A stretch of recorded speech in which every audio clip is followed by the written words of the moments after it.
Bom dia, irmãos. Bom dia. Vamos se colocar de pé, vamos orar nesse instante para darmos início a mais um culto. Senhor, nós queremos, Pai, nessa manhã entregar um culto a Ti, Pai, um culto puro, perfeito, agradável. Receba, Pai, as nossas vidas diante do Teu altar. Que tudo que fizermos aqui, Pai, seja para honrar e glorificar o Teu santo nome, Pai. Em nome de Jesus que oramos agradecidos. Amém.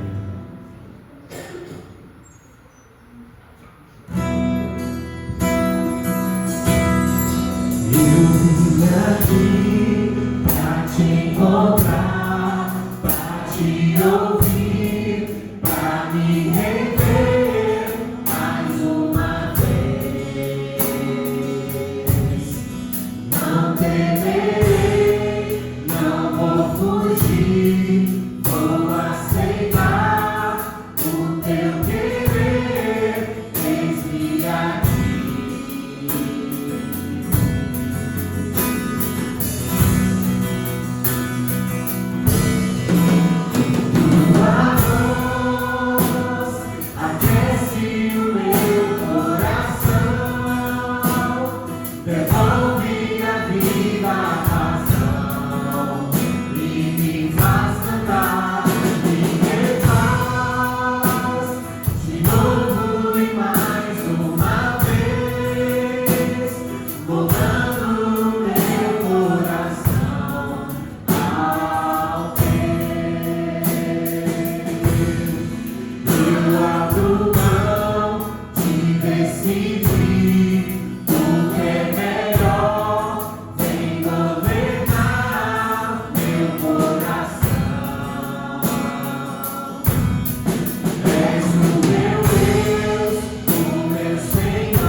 Suas Bíblias, no livro de Hebreus, no capítulo 11, nós vamos estar lendo os versos de 1 a 6.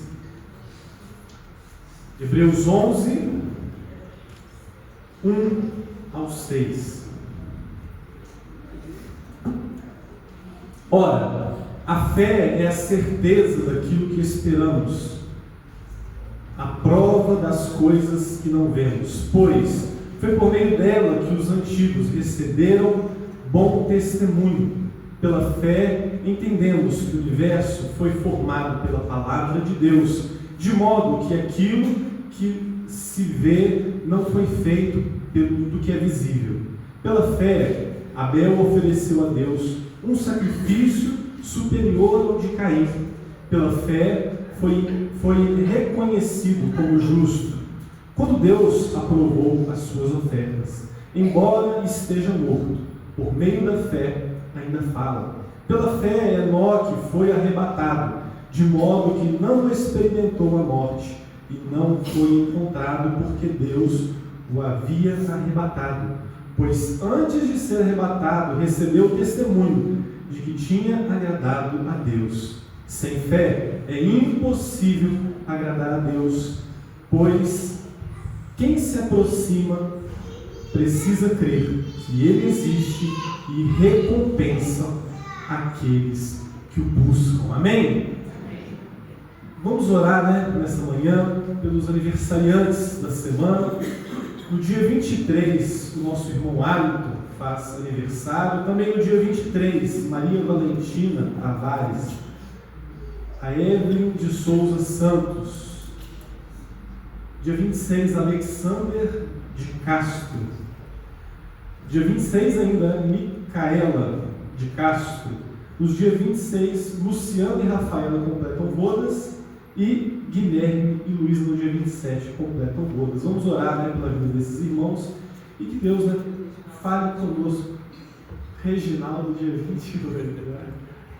Vamos orar pela vida desses irmãos, para que Deus esteja abençoando cada um deles, que eles possam permanecer firmes na fé, cujo qual acabamos de ler, sem a fé é impossível agradar a Deus. Senhor, nós queremos colocar, Pai, diante de Ti a vida dos nossos irmãos, que o Senhor, Pai, venha estar acrescentando a cada um deles, Pai, segundo a medida que o Senhor tem, que o Senhor possa, Pai, aumentar cada dia mais a nossa fé, que o Senhor venha estar abençoando não só a vida desses irmãos, mas as famílias, os casais que completam bodas, e que o Senhor, Pai, venha estar provendo e sustentando tudo aquilo que nós havemos de ter necessidade, que o Senhor possa estar sustentando também a Tua igreja e falando conosco, Pai, nos nossos corações nessa manhã.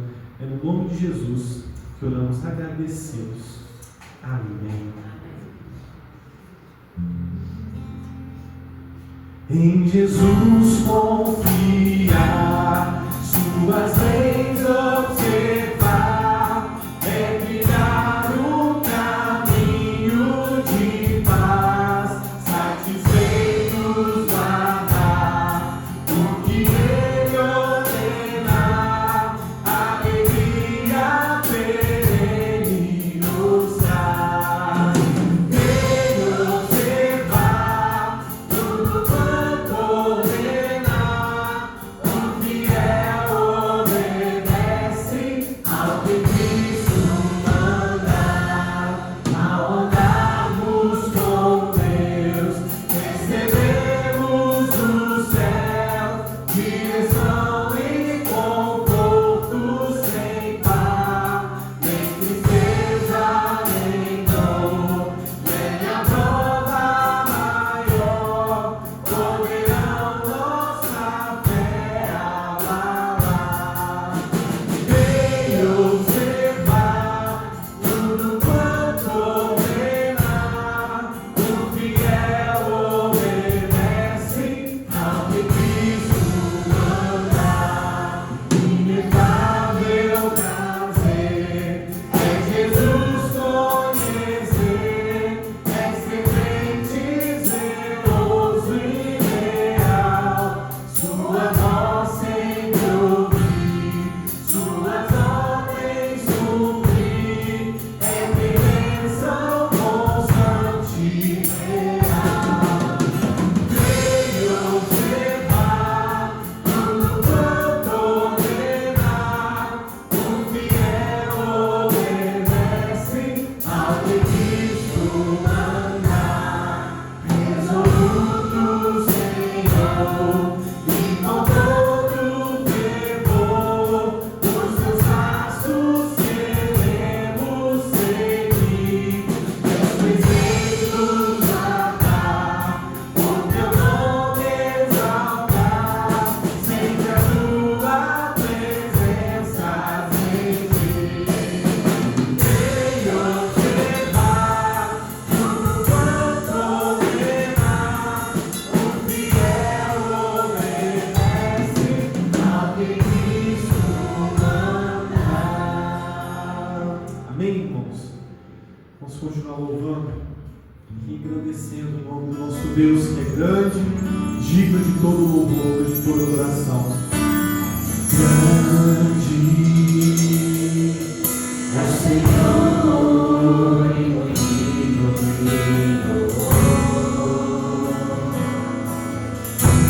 cidade do nosso Deus, teu santo monte.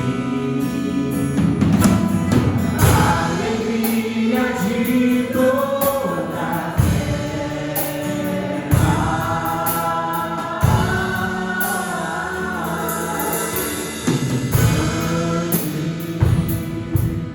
É o Senhor em quem nós temos a vitória e que nos ajuda contra o inimigo. Diante dele nos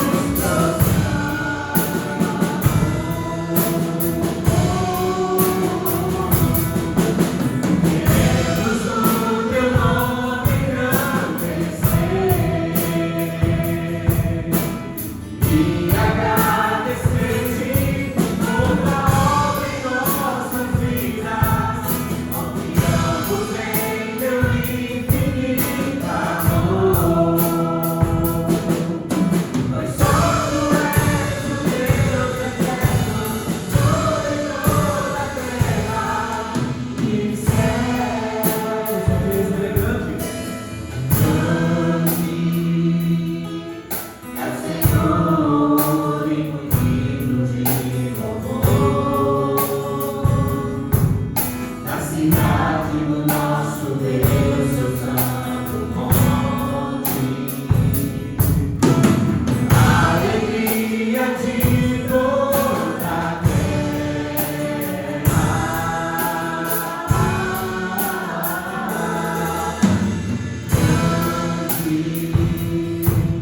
É o Senhor em quem nós temos a vitória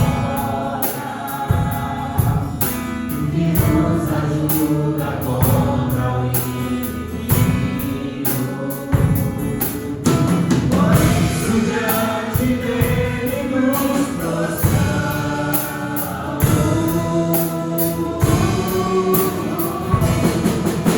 Queremos o teu nome engrandecer e agradecer-te toda a obra em nossas vidas. Confiamos em teu infinito amor. Pois só tu és o Deus eterno sobre toda a terra. Pois só tu és o Deus eterno sobre toda a terra. Pois só tu és o Deus eterno sobre toda a terra e céu.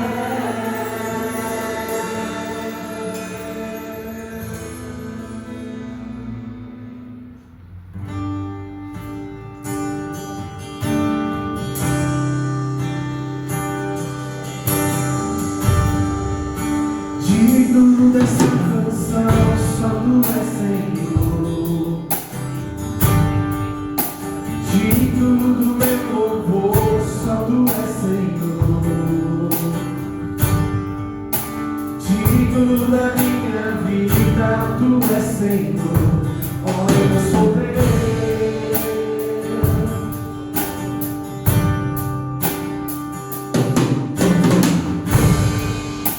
Nome que é sobre todos é o teu Jesus,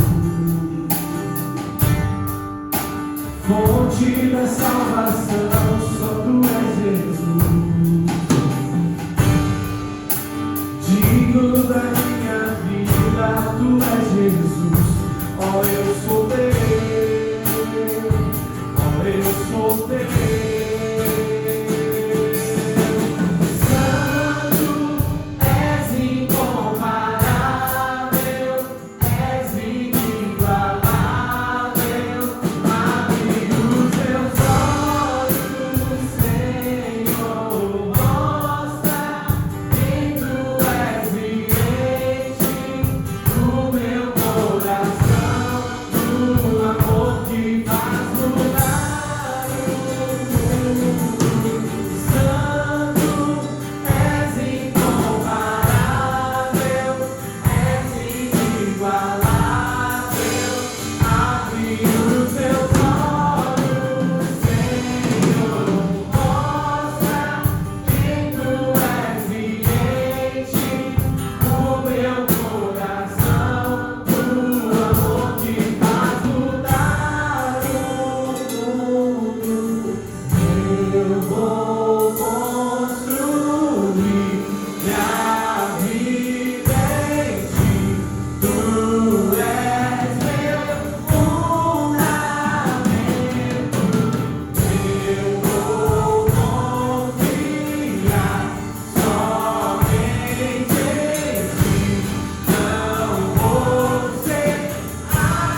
Abre os meus olhos, Senhor, mostra quem Tu és e enche o meu coração do amor que faz mudar o mundo.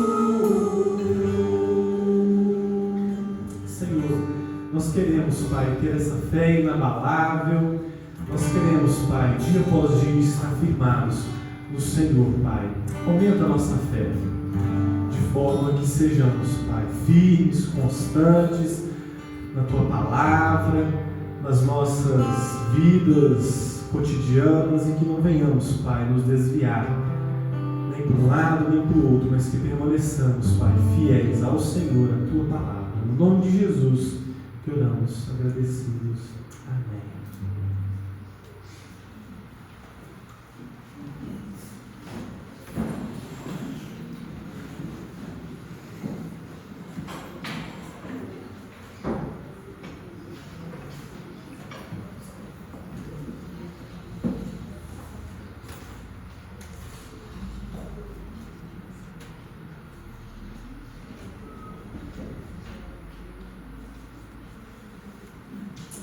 Irmãos, nesse final de semana o pastor Paulo ele tirou uns dias, para descansar de férias, e me coube, trazer aos irmãos a mensagem de reflexão nessa manhã. E eu quero convidar os irmãos aí a abrirem as suas Bíblias, no livro de Hebreus. Nós vamos ler lá nos versos capítulo 3, nos versos 7 a 19. Hebreus 3, nos versos 7 ao 19, É muito comum, nos dias de hoje, nós ouvirmos, até mesmo nós dizemos, que acreditamos em tudo, julgando já ter visto de tudo, e que não há mais nada que se duvide, Mas vira e mexe aparece um absurdo novo aí, Vira e mexe a gente depara aí na internet, no noticiário, a gente acaba vendo alguns absurdos. E por mais que essa fala, que comumente nós dizemos, seja uma fala afirmativa, demonstrando uma certa confiança, mas na verdade os tempos que nós temos vivido é um tempo de incredulidade, um tempo de muito ceticismo, E aí a palavra de Deus vai dizer lá no livro de Lucas, porventura, quando vier o Filho do Homem, ele vai encontrar fé na terra.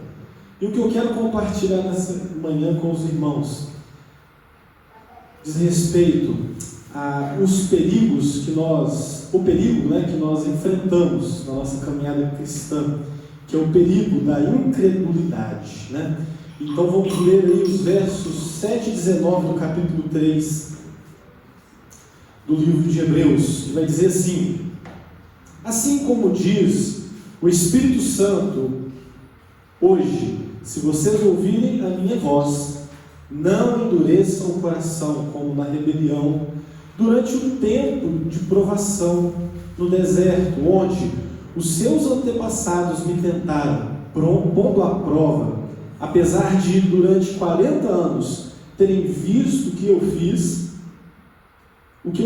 Por isso, fiquei irado contra aquela geração e disse: os seus corações estão sempre se desviando, e eles não reconheceram os meus caminhos. Assim jurei na minha ira: jamais entrarão no meu descanso. Cuidado, irmãos, para que nenhum de vocês tenha um coração perverso e incrédulo que se afaste do Deus vivo. Pelo contrário, encorajem-se uns aos outros todos os dias, durante o tempo que se chama hoje, de modo que nenhum de vocês seja endurecido pelo engano do pecado.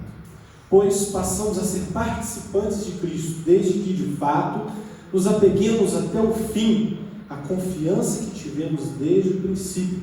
Por isso que se diz: se hoje ouvirem a sua voz, não endureçam o coração, como na rebelião.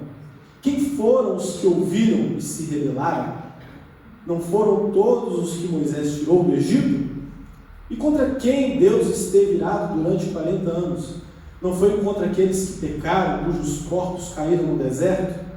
E a quem jurou que nunca haveriam de entrar no seu descanso? Não foi aqueles que foram desobedientes? Vemos assim, que foi por causa da incredulidade que não puderam entrar. Amém?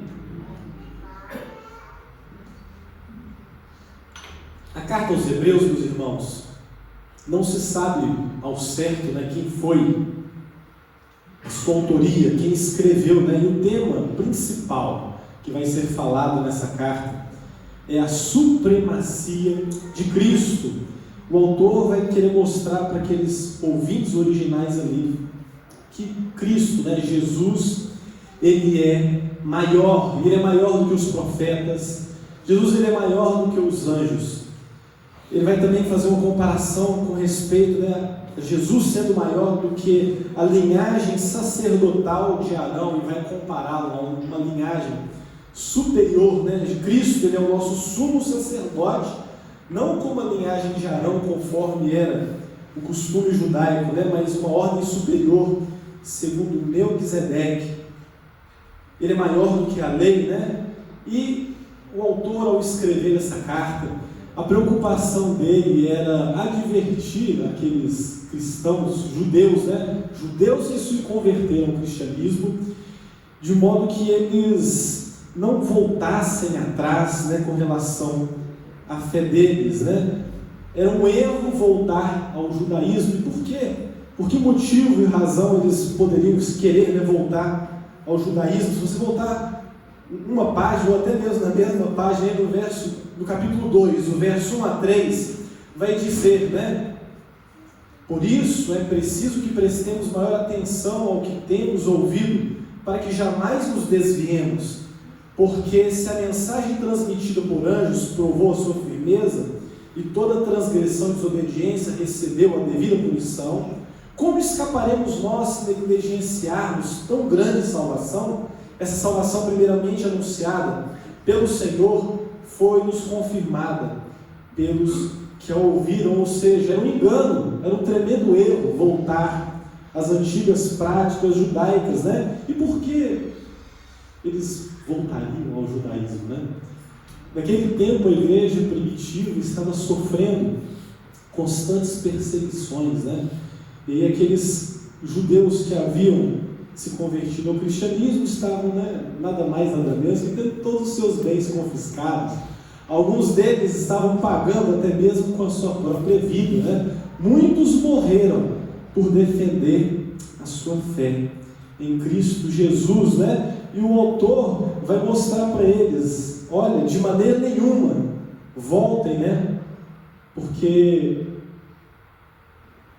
poderia parecer a eles que voltar ao judaísmo, as práticas judaicas, poderia ser uma boa opção. Por quê? Porque naquela época do Império Romano, não era permitido culto a outras religiões, mas os cristãos, estavam sendo perseguidos, sendo acusados de blasfemar. Então os próprios judeus aqui estavam perseguindo aquele povo cristão. E dito isso, o autor, no texto que nós lemos anteriormente, ele vai nos advertir com relação ao problema da incredulidade. E no verso 7 vai dizer, quem está falando aqui para nós é o Espírito. Assim como diz o Espírito: hoje, se vocês ouvirem a sua voz, não endureçam o coração como na rebelião, durante o tempo da provação no deserto, onde os seus antepassados me tentaram, pondo-me à prova, Então, meus irmãos, quem diz é o Espírito, e ele está dizendo para aqueles ouvintes, mas também a nós, nessa manhã: não tenham o seu coração endurecido. E isso é um problema sério para nós.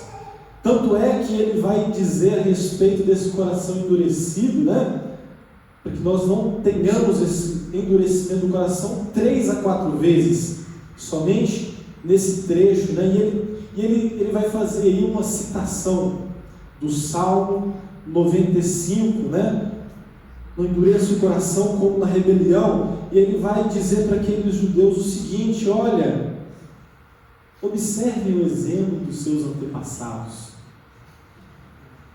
Olhem para trás o que foi feito.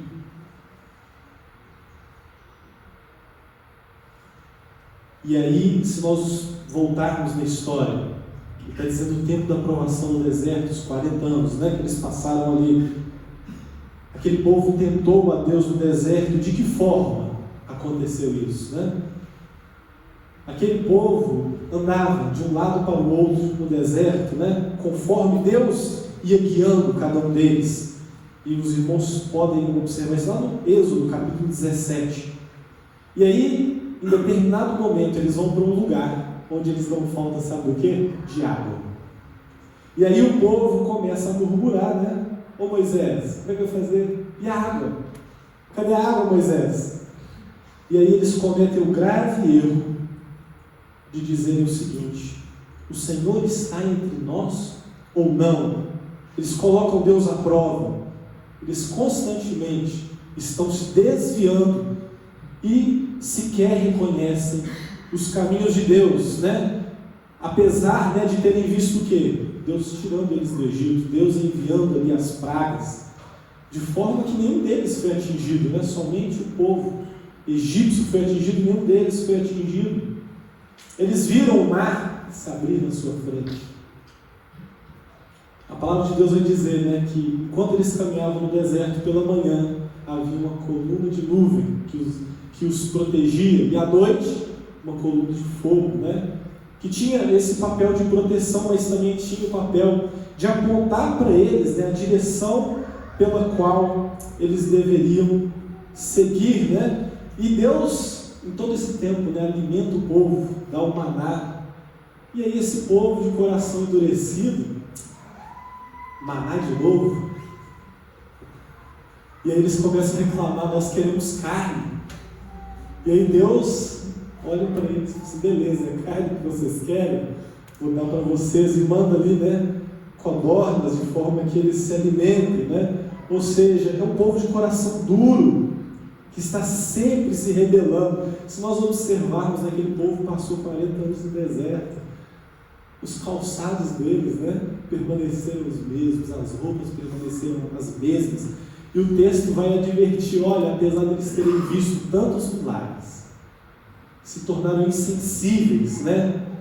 Se tornaram incapazes de ver a mão de Deus, ao ponto de perguntar o quê? O Senhor está mesmo entre nós? E aí, meus irmãos, um alerta que nós precisamos ter é com relação à resistência ao Espírito Santo, né? Porque ele vai começar esse trecho dizendo assim: olha, se vocês ouvirem a voz do Espírito, se vocês resistirem ao Espírito, vocês vão cair no mesmo erro dos seus antepassados. E as consequências, né, desse coração endurecido é que eles suscitaram a ira de Deus, de modo que Deus olhou para eles e jurou o seguinte: vocês jamais vão entrar no descanso. O povo estava tendo, né, o coração perverso e incrédulo. E na sequência, nos versos 13 em diante, ele vai dar aí o remédio para esses primeiros ouvintes, né? Apesar de estarmos fazendo um paralelo com relação ao Antigo Testamento, né, nessa citação dos Salmos, ele está dizendo a esses crentes judeus convertidos o seguinte: olha, não tenham um coração endurecido. E no 13, pelo contrário, encorajem uns aos outros todos os dias durante o tempo que se chama hoje, de modo que nenhum de vocês tenha um coração endurecido pelo engano do pecado. Ou seja, ele vai dar um remédio para aquelas pessoas que estavam sofrendo perseguições e de alguma forma a sua fé estava sendo abalada, né? E de que forma eu e você podemos encorajar, né, uns aos outros, né? Ah, Jadai, você está falando isso tudo aí, mas você não sabe a dificuldade, o tamanho da dificuldade que eu estou passando. Meu irmão, não desista. Ah, mas eu me decepcionei, não quero mais saber desse povo crente, né? Para de olhar para o lado, Tenha os seus olhos em Cristo. Pelo contrário, ore pelo seu irmão. Ah, Janai, mas a minha dor é muito grande, né? Meu irmão, essas breves e momentâneas tribulações que nós passamos tem para nós peso de glória eterna. Vai passar. Amém? Então nós precisamos, de fato, encorajar uns aos outros. E isso só é possível, sabe como, meus irmãos? Na comunhão. Se nós não estamos na comunhão, como é que nós vamos ser exortados? Se nós não estamos na comunhão, quem é que vai virar para a gente e falar assim: Aron, estamos juntos. Está precisando de ajuda, ô Júlio? Pode me procurar. Nós precisamos, meus irmãos, ser encorajadores uns dos outros. E o que me chama a atenção com relação a esse encorajamento é com relação à frequência e à urgência dele, porque o autor vai dizer o seguinte: é durante o tempo que se chama hoje. Pode ser que não tenhamos tempo. Pode ser que uma pessoa passe por nós e seja o último dia dela. A gente não sabe do dia do amanhã. Então nós precisamos nos encorajar uns aos outros no tempo que se chama hoje e todos os dias, né? Ou seja, a incredulidade é um grave problema. Pode ser que não tenha tempo, né? E não é incomum nós vermos pessoas, né, que começam até bem a caminhada cristã. E aí se assemelha muito ao Evangelho quando ele vai dizer sobre a semente que cai sobre um terreno espinhoso, né? Ao germinar e crescer, por causa das adversidades, das dificuldades da vida, o que acontece com a pessoa? Ela acaba sendo sufocada pelos problemas, né? Então, nós precisamos, né, beber desse remédio, que se chama encorajamento. E ele vai dar um diagnóstico, né? Por que, de fato, essas pessoas estão tendo seus corações endurecidos? É por causa do engano do pecado. Então, meus irmãos, quando nós resistimos ao Espírito Santo, é como se nós estivéssemos hoje dando as costas para Deus e dizendo assim: eu não me importo. E creio ser do conhecimento de todos, né? Mas o irmão ainda não tem ciência disso, né? Se nós rejeitamos o Espírito, nós estamos rejeitando aquele que é o responsável ativo pela nossa salvação. Sabe por quê? Porque é o Espírito Santo que nos convence do pecado, da justiça e do juízo. Se nós rejeitamos o Espírito Santo, não tem salvação para nós. Então nós precisamos, de fato, nos dedicar a esse encorajamento mútuo, né? E no verso 14 ele vai continuar dizendo: pois passamos a ser participantes de Cristo, desde que, de fato, nos apeguemos até o fim, a confiança que tivemos desde o princípio.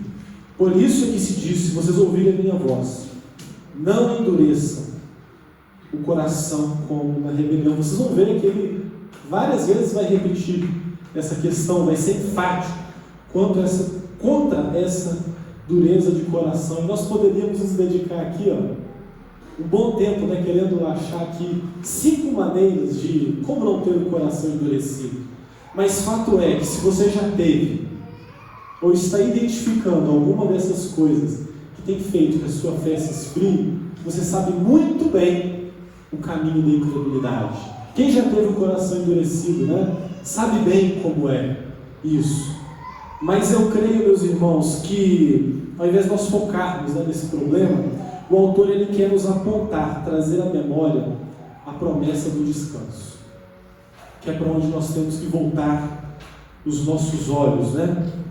E aí, na continuidade desse texto, né, quando a gente vai lá para o capítulo 4, no verso 8 a 18, ele vai dizer o seguinte a respeito desse descanso: porque se Josué tivesse dado descanso, Deus não teria falado posteriormente a respeito de outro dia. Assim ainda resta o descanso sabático para o povo de Deus. Pois todo aquele que entra no descanso de Deus também descansa das suas obras, como Deus descansou das suas obras. Portanto, esforcemo-nos por entrar nesse descanso para que ninguém venha cair, seguindo o exemplo de desobediência. Ou seja, aquele povo no deserto, eles estavam buscando por um descanso. Que descanso era esse? A terra prometida. E aqui o autor aos Hebreus está dizendo o seguinte: olha, se aquele descanso lá fosse permanente, e de fato não foi, por causa da desobediência do povo, que ao adentrar a terra prometida, Deus tinha dito para eles que destruíssem os povos, não se misturassem com eles. E por várias vezes eles não obedeceram à voz de Deus. E aquele próprio povo serviu para eles de pedra de tropeço. Porque eles desobedeceram a Deus, eles sofreram as consequências disso. Mas aquele descanso, por mais que eles tivessem obedecido à risca, tudo que Deus tinha falado, aquele descanso da terra prometida, era apenas uma sombra do verdadeiro descanso prometido por Deus a todos aqueles que creem, E aí esse texto ele vai dizer realmente isso, que aquele descanso de Josué, quando eles adentraram a terra, não era permanente, E lá em Eclesiastes vai dizer, que o homem, Deus colocou no homem, no coração dele, a eternidade. Todos nós temos esse anseio por esse descanso. E que descanso é esse que nos é prometido, irmãos? É o que está lá em Apocalipse, no capítulo 21, que vai dizer que o tabernáculo de Deus estará com os homens. O próprio Deus estará com eles. E vai dizer no verso 4 que Ele enxugará dos nossos olhos toda lágrima. Não haverá mais morte, não haverá tristeza, não haverá choro, nem dor, pois a antiga ordem já passou. Esse é o verdadeiro descanso que Deus tem prometido a todos aqueles que creem e permanecem, firmes nessa fé. E aí, meus irmãos, ele vai continuar fazendo algumas perguntas retóricas, ou seja, ele vai deixar algumas perguntas que não necessariamente vocês precisam responder, mas para nós meditarmos nessa manhã. E ele vai dizer o seguinte no verso 16: quem é que foram os que se rebelaram? Não foram os que Moisés, todos os que Moisés tirou do Egito? Contra Deus, contra quem Deus esteve irado durante 40 anos? Não foi contra aqueles que pecaram, cujos corpos caíram no deserto, e a quem jurou nunca entrariam, nunca haveriam de entrar no seu descanso? Não foi aqueles que foram desobedientes? E aí, quando ele vai mencionar todo aquele povo, e vai dizer que nenhum deles entrou na terra prometida, é porque quando Moisés chega lá perto da terra, ele envia 12 espias à terra. E aí, sabe qual é o relatório daqueles 12 espias? Que de fato a terra era boa, mana, leite e mel. Eles chegaram a colher lá figos, romãs e pasmem. Eles colheram lá cacho de uva que precisou de 2 pessoas para carregar. Ou seja, a terra era realmente boa, conforme Deus havia prometido, mas eles cometeram o erro. Povo incrédulo. E o erro deles foi em dizer: olha, eles são mais fortes que nós. Quando nós chegamos lá, nós parecíamos como gafanhotos perto deles. E eles começaram a reclamar, E sabe qual foi a fala deles? Será que Deus nos trouxe aqui para morrer?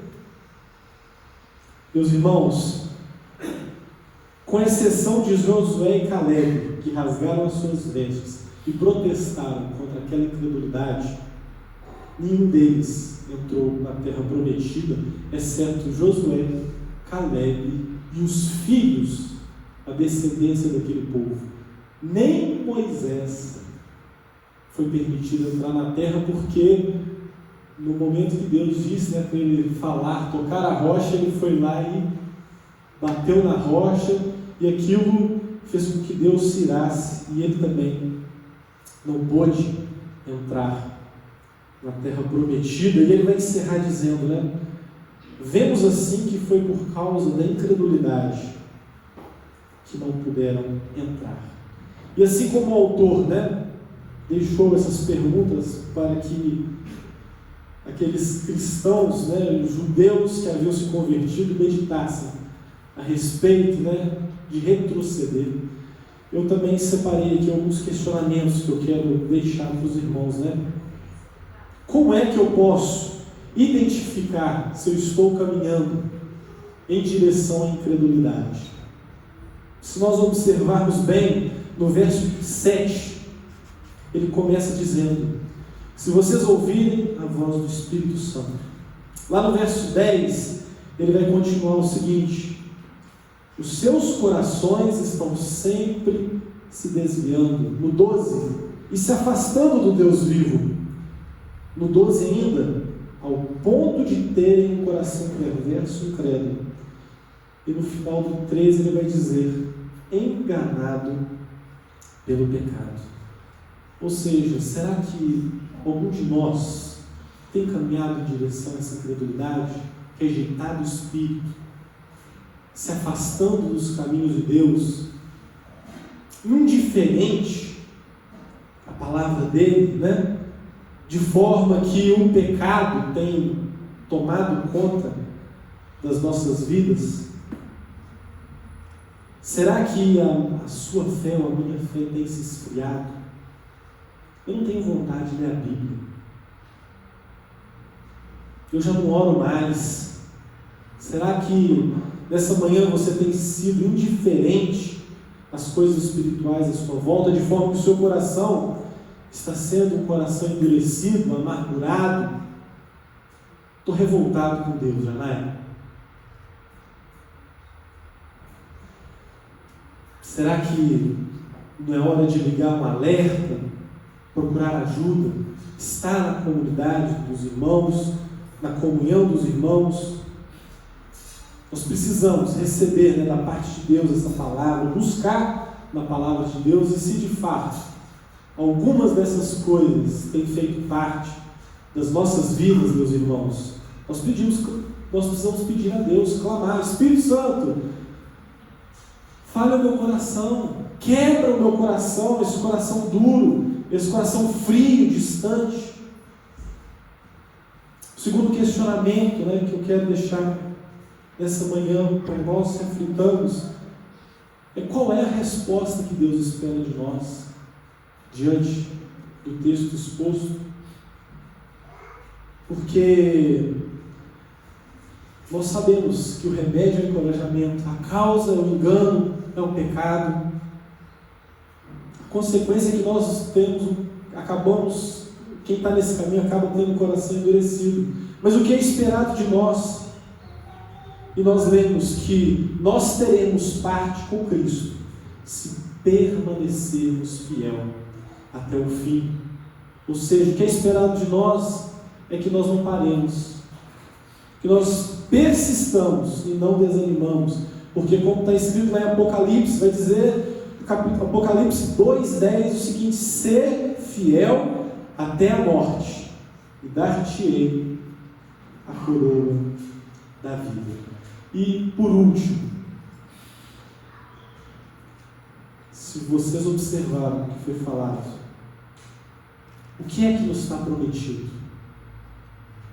Qual é a recompensa?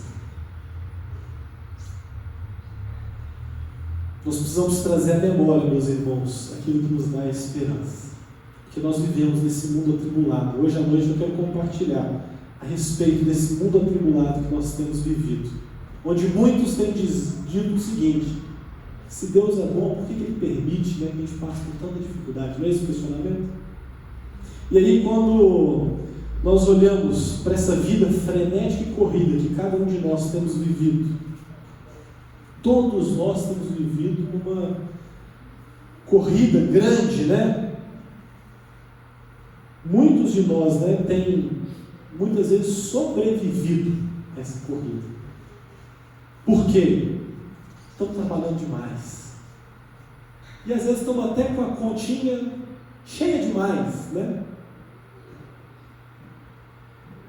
Nós temos corrido por quê?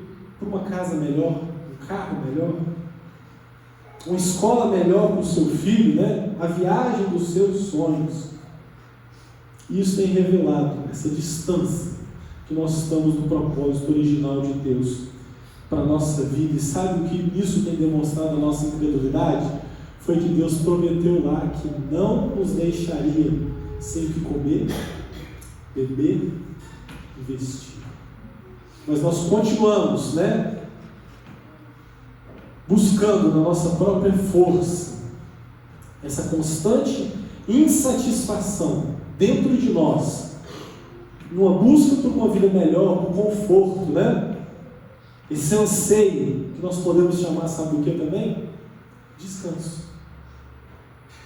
No final das contas, nós estamos buscando por um descanso.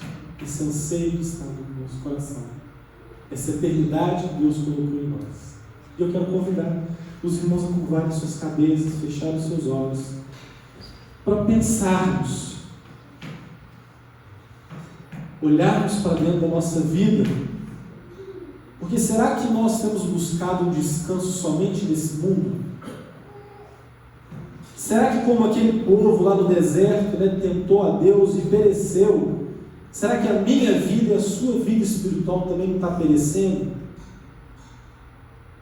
Será que a gente tem tentado a Deus? E como assim, né, a gente tem tentado a Deus quando a gente não descansa nele? Quando a gente não confia na provisão dele? Nós tentamos a Deus, meus irmãos, quando nós insistimos na prioridade dos nossos projetos e deixamos a vontade de Deus de lado. Nós tentamos a Deus quando nós cantamos todas as vezes que Ele reina em nós, mas quando na verdade nós estamos fazendo a nossa vontade. Na minha vida, né, mando eu. E nós podemos estar caindo no erro de suscitar a ira de Deus. E a consequência disso, nós ouvimos nessa manhã: não entrarão no meu descanso. Em 1 Coríntios 15, 19, vai dizer o seguinte: se esperamos em Cristo somente nessa vida, somos os mais miseráveis de todos os homens. No Evangelho, nós lembramos também da história de um homem, né, que colheu tanto, que ele olhou para o patrimônio dele e falou assim: olha, eu vou ter que derrubar esses celeiros e construir outros maiores. E aí sabe o que eu vou fazer? Descansar, comer, beber e desfrutar. E na sequência, o alerta, qual foi?